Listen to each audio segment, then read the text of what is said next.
უაღრესად რთულად ექვემდებარება განმარტებას, ძველთაგანვე უაღრესად დიდი დაინტერესების საგანი იყო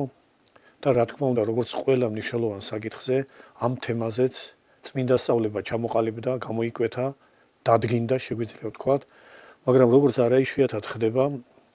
გვიანდელ ეპოქაში ძირითადად უმეცრების გამო და პიროვნულ თვალსაზრისით და მომძლავრების შედეგად ამავე დროს კაცობრიულ მოქმედებათა და მეცნიერებათა განვითარების საფუძველზე, განსაკუთრებით ბუნებისმეტყველებითი დისციპლინების განვითარების საფუძველზე, სულის შესახებ არაერთი პირადი მოსაზრება შეიქმნა და გავრცელდა, რამაც საეკლესიო გარემოში შეაღწია, ჩამოყალიბდა არაერთი თვალსაზრისი, მსმენელსაც შეუძლია თავად ნახოს მაგალითად მე-19 საუკუნის მე-20 საუკუნის პუბლიკაციების საეკლესიო დოგმატიკასთან დაკავშირებით ამ კონკრეტულ საკითხზე, ესე იგი ადამიანთა სულების შექმნასთან დაკავშირებით და იქ მკითხველი აუცილებლად დიდ გაურკვევლობაში დარჩება, გამომდინარე იქიდან, რომ საკმაოდ ავტორიტეტული ავტორები ამ წიგნებისა და საწყისშივე მკაფიოდ აცხადებენ, რომ თითქოს ადამიანთა სულების შექმნასთან დაკავშირებით ეკლესიას პასუხი გაცემული არ აქვს. ერთ-ერთი ავტორი, ყველაზე ცნობილი ნაშრომისა დოგმატიკის სფეროში პირდაპირ წერდა რუსულენოვანი ავტორი ატვეტა ნიეტ ამბობს ის და შემდეგ უკვე ჩამოთვლის გარკვეულ თვალსაზრისებს და მიუთითებს, რომ სხვადასხვა გარემოებათა მიხედვით აი ეს თვალსაზრისი უნდა შევიმუშაოთ. ვარაუდის კუთხით გამოთქვამს, ისე თითქოს მე-19-მე-20 საუკუნებამდე სწავლება ერთ-ერთ უმნიშვნელოვანეს საკითხზე და ალბათ ჩვენთვის ყველაზე მნიშვნელოვანი საკითხია, ხოლო უმნიშვნელოვანეს საკითხებთან დაკავშირებით წმინდა მოძღვრება არასოდეს არ გვტოვებს გაუგებრობაში, თუ ჩვენ თვითონ არ ჩავიყენებთ თავს და გაურკვევლობაში. ამ საკითხზეც, რა თქმა უნდა, გარკვეულობა ძველთაგანვე ჩამოყალიბებულია, გაურკვევლობა გაფანტულია და რაც არ უნდა მითითებულად ვნახოთ ჩვენ ამა თუ იმ პუბლიკაციაში, რომ თითქოს რამდენიმე აზრია იმის შესახებ, თუ როგორ შეიქმნა ადამიანთა სულები, რომ თითქოს ერთი აზრით ერთი თვალსაზრისის მიხედვით ისე როგორც ხორცი გადაეცემა სპერმატულად, ასევე სპერმატულად გადაეცემა თითქოს და სულიც, რასაც ტრადუციანიზმი ეწოდება, სხვა ფორმით ტრადუქციანიზმი, ეს უფრო სწორი სახელდება გახლავთ, იმიტომ რომ ეხდნობა ტერმინს ტრადუქს, რაც ნიშნავს ლათინურად განშტოებას, განტოტებას, ხოლო ტრადუციანიზმი, ანუ ტრადუქციანიზმი არის მოძღვრება სულთა განშტოების, განტოტების შესახებ, თითქოს და გენეტიკურად ერთი სულისგან მეორე იშვება და სხვა. აი ეს ერთი აზრი სახელდება თითქოს და ეკლესიაში ჩამოყალიბებულად, შემდეგ მეორე აზრი, რომ ღმერთი ქმნის სულებს, ანუ სულები არ გადაეცემიან თითქოს და გენეტიკურად, მაგრამ ღმერთი ქმნის სულებს მშობელთა სულების მონაწილეობით. აი ასეთი აზრია, რომ ღმერთი არ ვიცით რა წესით ამ თვალსაზრისის შემუშავებელთა გონებაში ეს როგორ იყო ჩამოყალიბებული ძნელადსათმელია, რა სახით იღებს ღმერთი ადამიანის მშობელთა სულებს და როგორ შეაზავებს მათ და როგორ ქმნის მათგან შვილის სულს, ეს გაურკვეველია. ეს მეორე აზრი თითქოს და არსებობს. და მესამე აზრი, რომელიც აზრი არ შეიძლება იყოს, ისა ჭეშმარიტად საეკლესიო სწავლება, რომ ღმერთი ადამიანთა პიროვნულ სულებს უშუალოდ თვითონ ქმნის, შთაბერვითად, ზედმიწევნით იმგვარად, როგორც ადამიანის სული შეიქმნა. პირველ რიგში ხაზგასმა გვინდა გავაკეთოთ შემდეგზე. შეუძლებელია, რომ ადამიანის შთამომავალთა შორის სხვაგვარი შემქმნელობითი წესი იყოს და თავად ადამიანში სხვაგვარად. ადამი და ყველა ადამიანი, ყველა ჩვენგანი მოგეხსენებათ ვართ ორბუნებოვანი, ჩვენ პიროვნებანი ორი ბუნების მქონენი და ორი ბუნების შემცველნი ვართ, ერთია სული, სულიერი ბუნება, ფსიხე ბერტულად და მეორე გახლავთ სხეული. აი ეს ორი ბუნება ერთიანდება ადამიანის პიროვნებაში, მაგრამ ამ ორ ბუნებას არ აქვს ერთი და იგივე ბუნებითი რაობა, ხორცი მატერიალურია, სული არამატერიალურია და უკვდავია და არც წარმომავლობითი წესით თავად პირველ შესაქმეშივე მათ არ აქვს ერთი და იგივე შემოყვანილობა არსებობაში. ხორცი სხეული ადამიანისა, როგორც წმინდა სწავლება, წმინდა წერილი გამოკვეთილად გვაუწყებს შესაქმის წიგნის მეორე თავის მე-7 მუხლში, უფალმა მიწიდან აიღო მიწა შესახა, მიწა მტვერი, ასე შეიძლება ითქვას, ეს პირველადი მიწა, ჯერ კიდევ უხრწნელ მდგომარეობაში მყოფი მიწა, განუხრწნელი, რომელიც უაღრესად ფაქიზი და ნაკლებ მატერიალური იყო, მაგრამ ის მიწა იყო, როგორც სტიქიონი, აი ამ მიწისგან მან ღმერთმა უფალმა შექმნა ადამიანის სხეული, მაგრამ ამგვარადვე არ შეუქმნია მას ადამიანის სული, არამედ როგორც ნაუწყებია წმინდა წერილში, შთახბერა პირსა მისა სული ცხოველი და იქმნა ადამის სულად ცხოველად. ანუ ადამიანში შთაიბერა ღვთისგან, ესე იგი სულის შექმნითობის მოქმედება და ამის შედეგი ადამიანის სული. თვითონ ეს შთაბერვა კი არა, როგორც ძველთაგანვე ზოგიერთ მოძღვარს თარადესმოდა, რომ თითქოს ეს შთაბერილობა ყოფილიყოს ადამიანის სული. ასე არ გახლავთ, იმიტომ რომ შთაბერილობა ღვთისა ისევე მარადიულია და უკვდავია, როგორც თავად ბუნებითი ღმერთი, ამ შთაბერილობით იქმნება ადამიანის სული. ანუ შთაბერვის შედეგად ღვთის შთაბერვის შედეგია ადამიანის სული, ხოლო მიწისგან ღვთის მოქმედებით იქმნება ადამიანის სხეული. ამათგან ორივე იქნება მყისიერად ერთდროულად ეს გამოკვეთილი საეკლესიო სწავლება გახლავთ უცვალებელი დოგმატია ანუ წმინდა ეკლესია არ ცნობს ჩვენში არსებული ამ ორი ბუნებიდან ერთი მხრივ სხეულის მეორე მხრივ სულის დროში დაცილებას არც სხეული შეიძლება იყოს უწინარესი და შემდგომ სული როგორც ამას ზოგიერთნი ფიქრობდნენ გაუკომართებულნი არც პირიქით როგორც მაგალითად ორიგენე ფიქრობდა რომ ჯერ სული შეიქმნა ეგრეთ წოდებული პრეექსისტენცია ანუ წინასწარ არსებობა გამოიკვეთა სულისა და ცოდვის შედეგად შემდეგ შეექმნა მას სხეული და შემდეგ დამკვიდრდა და ის სხეულში არამედ საეკლესიო უცვალებელი მოძღვრებით ორივე მათგანი ორივე ბუნება მყისიერად იქნება რაც ამ სხეული შეიქმნა ადამიანის ამ მყისვე შთაებერა მას სული და აღსრულდა მასში შთაბერილობა და ამის შედეგად შეიქმნა სულის ეს ყოვლითურ თანადროულნი და ყველა ჩვენგანშიც ამგვარადვე აღსრულდება და ეს გავიხსენეთ ადამიანის შექმნა იმასთან დაკავშირებით რომ როგორც მასში შეიქმნა ორი ბუნება ზედმიწევნით იმგვარად უნდა შეიქმნას ყველა ჩვენგანშიც რომლებიც მისი შთამომავალნი ვართ ანუ სხეულს თავისი წინაპირობა უნდა ჰქონდეს მატერიალური წინაპირობა ადამიანისთვის ეს წინაპირობა როგორც ვიაღვნიშნეთ ის მიწა მტვერი იყო ის მტვერი იყო მიწისა რაც ღვთისშექმნილი უკვე არსებობდა იმ დროს ხოლო სული არანაირი წინასწარი რაიმე ბრჭყალებში ითქმის ეძველთაგანვე არანაირი მასალისგან არ იქნება სული ის უშუალოდ ღვთისშთაბერილობით შეიქმნება ადამიანში, ანუ როგორც პირობითად ითქმის, ღვთისგან შთაიბერება ადამიანში. თუ ადამიანში ასე აღსრულდა, ყველა ჩვენგანშიც ამგვარად უნდა ხდებოდეს და შესაბამისად ნებისმიერი სხვა აზრი. ან ის აზრი რომ სპერმატულად შეიძლება გადაეცეს სული, როგორც ამას თავის დროზე ტერტულიანე ფიქრობდა და მის შრომებში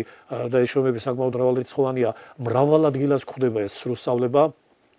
სრულსწავლებად შეირართა ეს წმინდა ეკლესიის მიერ გამომდინარე იქიდან რომ თუ ესე იგი სხეულის მსგავსად, ხორცის მსგავსად სპერმატულად გადაცემადია, ანუ გენეტიკურად გადაცემადია, მშობელთაგან მემკვიდრეობითად გადაცემადია სპერმატული წესის სულიც, მაშინ სულიც ისეთივე მატერიალური უნდა იყოს, როგორც სხეული და ტერტულიანე რამდენიმე ადგილას პირდაპირ ამბობს, რომ სული სხვა არაფერია თუ არა იგივე სხეული, ოღონდ უფრო ფაქიზის სახისა. მაგრამ ისიც ისევე მატერიალური. მაგრამ ამ დასკვნას თავის თავში ჯერ კიდევ არა იმდენად საშიშს, მოსდევს კიდევ უფრო ძიმე დასკვნა, რომ თუ სული სხეულია, რაღაც გაგებით, რა ფორმითაც არ უნდა იყოს, მაშინ ისიც ისევე დაშლადი უნდა იყოს და მოკვდავი, როგორც სხეული. მაშინ სულის უკვდავება ამით აბსოლუტურად უქმდება. ამიტომ ეს სწავლება საერთოდ ვერ შენარჩუნდა, თუმცა იყო დიდი მცდელობა იმის გამოკვეთისა, რომ ისევე გადაცემადი უნდა იყოს სული ადამიანთა შორის, როგორც სხეული. რადგან სპერმატული წესით, ანუ სხეულებრივი წესით ეს გადაცემადობა სულთან მიმართებით, რომელიც უკვდავია და უსხეულო, ვერ იძენს სიმყარეს და დამაჯერებლობას მოწმუნეთა და საერთოდ წმინდა ეკლესიის წიაღში, აი ამ აზრის, რომ სული აუცილებლად გადაცემადი უნდა იყოს, ამ აზრის მომხრეთა მიერ შემუშავდა ახალი სრულსწავლება, რომ თითქოს მშობელთა სულების მონაწილეობით ქმნის ღმერთის შვილების სულს. თუ ვერაცნობიერებენ რა, თუ რამდენი პრობლემა მოსდევს ამასთან, ჯერ რა მეთოდით შეზავდება ღვთისგან მშობელთა სულები და როგორ შეიძლება შეზავდეს ერთი სული მეორესთან, როდესაც სული უკვდავია, დაუშლელია, დაუნაწილებელია და დაუნაწილებელი არაფრით არ შეიძლება რაიმეგვარად შეზავდეს მეორე დაუნაწილებელთან. თუ მთლიანი სახით ნარჩუნდებიან ამ შეზავებულობაში, ანუ მამისა და დედის სული ღვთის შემქმნელობით მოქმედებაში თუ მთლიანად ნარჩუნდებიან, შვილის სული გამოდის ორმაგის სული, რომ მშობლის სულიც მთლიანადაა ის და ესე იგი მამის სულიც მთლიანადაა ის და დედის სულიც, რაც სრული აბსურდია. და ამასაც რომ თავი დავანებოთ, თუნდაც ერთ-ერთი სული იყოს ის დომინანტური ამ მშობლისა, გამოდის რომ მშობლის სული გადადის შვილში, ამ შვილისგან მერე კვლავ შვილში და ერთი სულის ზოგადი გადაცემადობა, იგივე მეტემფსიქოზისი, იგივე რეინკარნაცია გამოდის ადამიანის ისტორიაში. აქ უკვე პიროვნულობა, ინდივიდუალობა, ყოველი ადამიანის სულისა აბსოლუტურად უქმდება. მაგრამ როგორია წმინდა სწავლება ძველთაგანვე ჩამოყალიბებული და რატომ იყო აუცილებელი ამ წმინდა სწავლების მიჩქმალვა და აი ესეთი გაუკუღმართებული აზრების შემოტანა. მიზანი თითქოს კეთილი იყო და ჩვენ ამ მიზანდასახულობას პატივს ვსცემთ, მაგრამ ამ მეთოდით ის მიზანი ვერ გამართლდება. მიზანი რა გახლავთ? მიზანი გახლავთ ის, რომ დადასტურდეს ადამიანში პირველ სოდვის მემკვიდრეობა, რომ პირველ სოდვა ადამიანში და ევაში აღსრულებულ და შესაბამისად ამ პირველ სოდვის შედეგად ის მდგომარეობა, რაც მოკვდაობას გულისხმობს, როდესაც რეალობა ხდება, თუ ადამიანსა და ევას თავმავლებში მთელი ადამიანი, ანუ თავის ხორცითა და სულითაც მემკვიდრე არ იქნება ამ პირველ სოდვისა, პირველ სოდვის გენეტიკურობის უაღრესადმნიშვნელოვანი საეკლესიო სწავლება და დოგმატი ამით ესე იგი საფრთხის ქვეშ დგება. ანუ აუცილებლად ეს ცალკე თემაა და ამ თემას ჩვენ ცალკე შევეხებით პირველ სოდვის რაობას. ამ შემთხვევაში უბრალოდ მხოლოდ იმ კუთხით ვეხებით ამ საკითხს, ავხსნათ თუ რატომ იყო ასეთი მცდელობანი სულის გადაცემადობის ძიებისა, გენეტიკური გადაცემადობის ძიებისა. იმ ზომამდე, რომ ზოგჯერ მივიდნენ ორი სხვადასხვა სპერმის, სხეულებრივი სპერმის და სულის სპერმის დაშვებამდეც კი რომ ადამიანისგან თავის შვილს ხორციელი სპერმატულობით გადაეცემა სხეული, ხოლო სულიერი სპერმატულობით თითქოს და გადაეცემა სული, რომ ეს გადაცემადობა შენარჩუნდეს. ხოლო გადაცემადობის შენარჩუნება, როგორც გვიაუჩნდეთ, თავისთავად მიზნობრივად ღირსეულია, რომ ესე იგი არანაირი საფრთხე არ შეექმნეს ურყევს საეკლესიო სწავლებას პირველ სოდვის გენეტიკურობის შესახებ უკლებლივ ყველა სხვა ადამიანში, მაგრამ არ შეიძლება ის რაც ღირსეულია თავის საფუძვლით, ამ შემთხვევაში ეს სწავლება პირველ სოდვის ყველა ადამიანში მას შემდეგ რა დაეცა ადამი და ევა შენარჩუნებულობა ვიდრე მაცხოვრის განკაცებამდე და ვიდრე ნათლისღების საიდუმლოს დაწესებამდე. ნათლისღება ამ პირველ სოდვის ერთადერთი აღმხოცელი ესე იგი საიდუმლოთა შორის. მაგრამ ამ საკითხს ამჯერად რა თქმა უნდა არ ვეხებით, უბრალოდ ესე იგი განვიხილავთ მხოლოდ იმას, რომ აი ეს პირველ სოდვის გადაცემადობის და კაცობრიობის ისტორიაში სრული ურყეობით შენარჩუნებულობის საღვთო სწავლება ბევრისთვის საფრთხის ქვეშ ჩნდება თუ სულის გადაცემადობას, გენეტიკურ გადაცემადობას უარყოფთ. ამიტომ ანუ მიზანი თვალსაჩინოა და ღირსეულია, მაგრამ ამ მიზნის ახსნა გაუკუღმართებული სწავლებით ეს ჭეშმარიტად გაუკუღმართებული სწავლებაა, რომ გენეტიკური გადაცემადობა სულისა ვიქადაგოთ, გამომდინარე იქიდან, რომ აუცილებლად სული ნივთიერი წარმოჩნდება, დაშლადი და მოკვდავი. ანუ ყველაზე არსებითი თვისება სულისა გაქრება და ამაზე დიდი უბედურება რა უნდა იყოს. და ის აზრი კი, რომ მშობელთა სულების მონაწილეობით ქმნის ღმერთი შვილის სულს, იმდენი კუთხით არის გაუკუღმართება, რომ ჩამოთვლაც კი რთულია. ჯერ უფალს რაში უნდა სჭირდებოდეს თუ ის ქმნის შვილის სულს მშობელთა სულების მონაწილეობა. მაგრამ თუ მაინცა და მაინც ის განზრახვა აქვს ისა, რომ მშობელთა ცოდვა ამ წესით შვილის სულზეც აღიბეჭდოს და ამ მიზანდასახულობით აუცილებლად მშობელთა სულებისგან ქმნის, ესე იგი გამოდის, რომ უფლის პირდაპირი გამიზნულობა ყოფილა, როგორც არ უნდა იყოს შვილის სულზე ცოდვის აღბეჭდვა. ეს ყველა წარმოუდგენელი თეზა და განსაკუთრებით ის აზრი, რომ თუ მშობლის სულისგან იქმნება შვილის სული, ეს ორივე მშობლის სული ნარჩუნდება შვილის სულში, ესე იგი ორმაგი სული გამოდის შვილი და აი ამ სულთა მოგზაურობა, გადაცემადობა, რეინკარნაცია, მეტემფსიქოზისი, რაც აბსოლუტურად აღმოფხვრილია წმინდა ეკლესიისგან, შემოდის ჩვენს წინაშე. აი ზოგადი მიმოხილვანი, კიდევ სხვა ნაკლებ მნიშვნელოვანი გაუკუღმართებანი ამ თემასთან დაკავშირებით თვალსაჩინოა, მაგრამ როგორია ჭეშმარიტი სწავლება? ჭეშმარიტი სწავლება ჯერ თვით ადამიანთან დაკავშირებით, რომლის შექმნითობის ვითარებასაც ვიმეორებთ ყველა ჩვენგანი. როგორც შეიქმნა ადამი, ჭეშმარიტად ისევე ვიქმნებით ჩვენ თუ ვართ მისი გენეტიკური მემკვიდრენი. ხოლო ადამიანის სხეული ცალკე შეიქმნა, მისი სული ცალკე შეიქმნა, ერთი სპერმატული გადაცემადობით ის ხადია, ვერც ჩვენში ეს ორი ბუნება ვერ შეიქმნება, თავად საწყისში, ანუ ადამიანშიც ამგვარად რომ არ შექმნილა და რადგან სხეული უკვე არსებული კიდევ ბრჭყალებში ვამბობთ მასალისგან, ანუ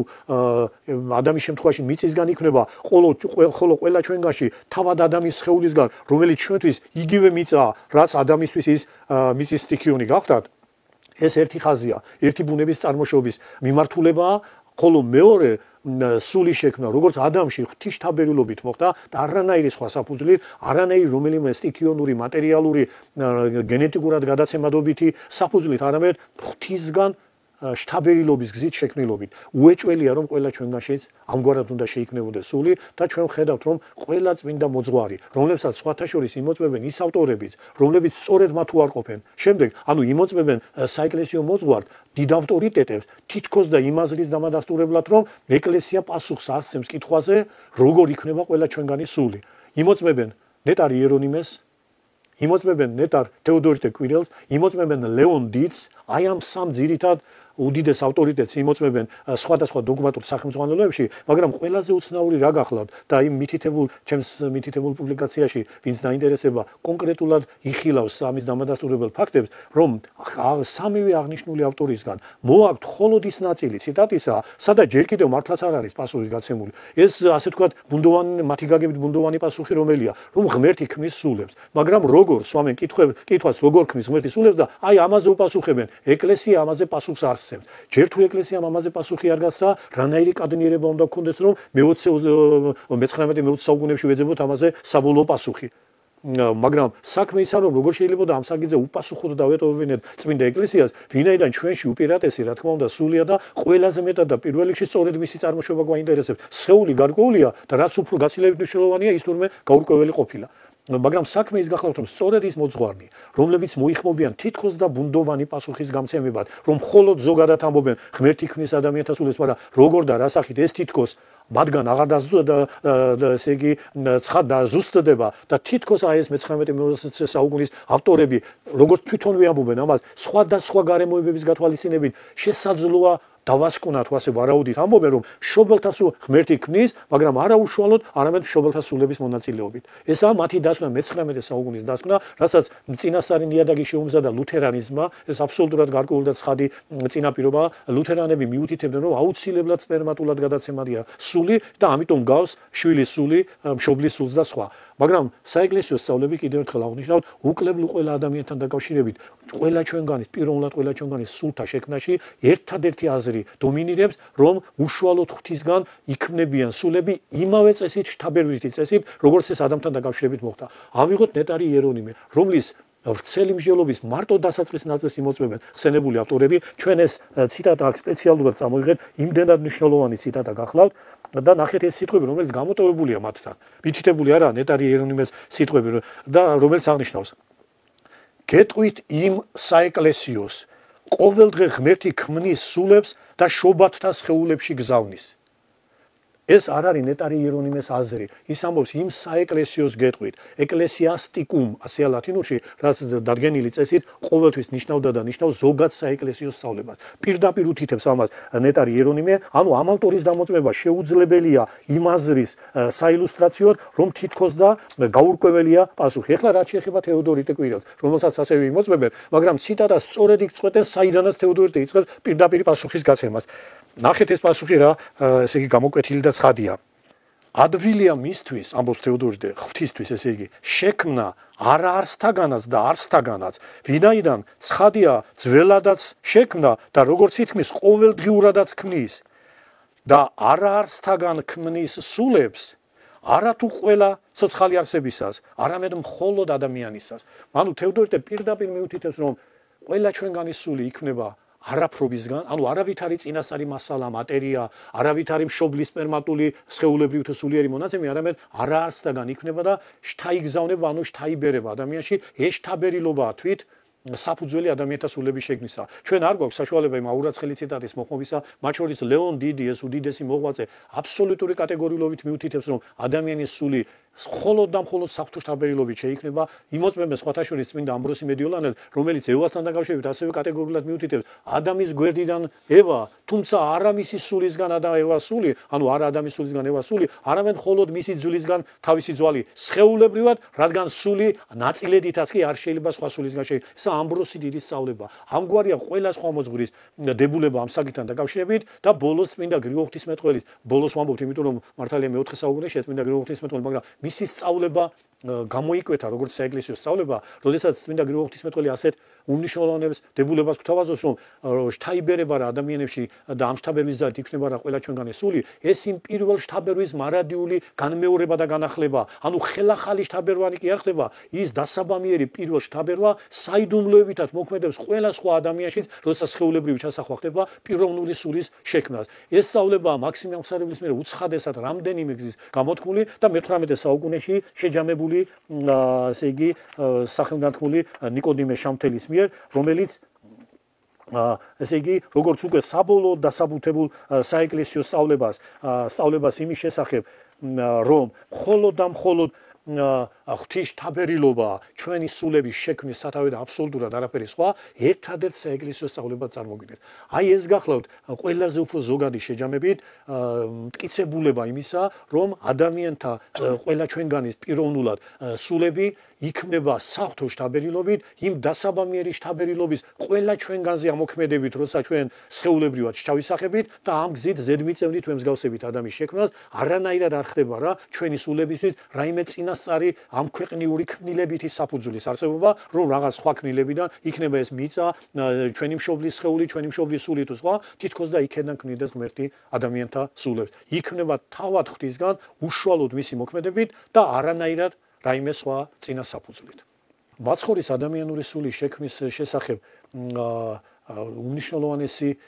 დებულებითი სწავლებანი ჩვენ რამდენიმე მოღვაწეებთან გვაქვს, მათ შორის სხვათა შორის წმინდა ავგუსტინესთან და ჩამოყალიბებულობა და აუცილებლობა ჩამოყალიბების ამ საკითხთან დაკავშირებით საეკლესიო სწავლების გამომდინარეობს იქიდან, რომ მაცხოვრის კაცობრივი სულით ისევე ქმნილება, ისე როგორც თელი მისი კაცება, ისევია ქმნილება, როგორც ყველა ჩვენგანისა დროში დაწყებული. მაცხოვარი საღვთო ბუნებით არის დაუსაბამო და დაუსრულებელი, მაგრამ კაცობრივი ბუნებით დროში შექმნილი და შესაბამისად თუ მისი სხეული ყოვლადწმინდა ღვთისმშობლისგან არის ესე იგი მემკვიდრეობითად ღვთისმშობლის სისხლთაგან არის ეს სხეულებრივად ეს გამონათქვამი ღვთისმშობლის სისხლთაგან ეკლესიის მამათა შორის დოგმატური გამონათქვამი გახლავთ რომ სხეულებრივად ღვთისმშობლისგან მაგრამ მისი სული იქნება ისევე არაფრობისგან როგორც ყველა ჩვენგანი სული და არანაირად თქვათ მისი მშობლისგან ყოვლადწმინდა მარიამისგან თითქოს და მაცხოვრის სული შეიქმნა სხვათა შორის ესეც დამადასტურებელია იმისა რომ როგორც უფლისული კაცობრივი სული ზედმიწევნით იმგვარადვე შეიქმნა როგორც ყველა ჩვენგანისა იქნება ის ხომ კაცობრივი წესით თლიანად ესე იგი ადამიანური ბუნების მიღები გახდა და არანაირად ამ ხრივ განსხვავებულობა მას არ ქონია სხეულებრივად ყოვლადწმინდა ღვთისმშობლისგან ისე როგორც ყველა ჩვენგანი სხეულებრივად ჩვენი მშობლებისგან ვარ მაგრამ მისი სული შექმნილია არაფრობისგან არანაირი რაღაც წინასწარი საფუძველი ამ სულს არ ქონდა არც თავის მშობელში ყოვლადწმინდა მარიამში არც არანაირი სხვა რაღაც მატერიალურ ანუ სხვა ქმნილებით მონაცემში და არც დაუსაბამობასა და დაუსრულებლობაში ის შექმნილია და ამ გაგებითაც მაცხოვარი თავისი სულის ჩვენებრივ შექმნილობითაც ყოვლითურთ გამორიცხავს მშობლების სულისგან შვილთა სულების შექმნას.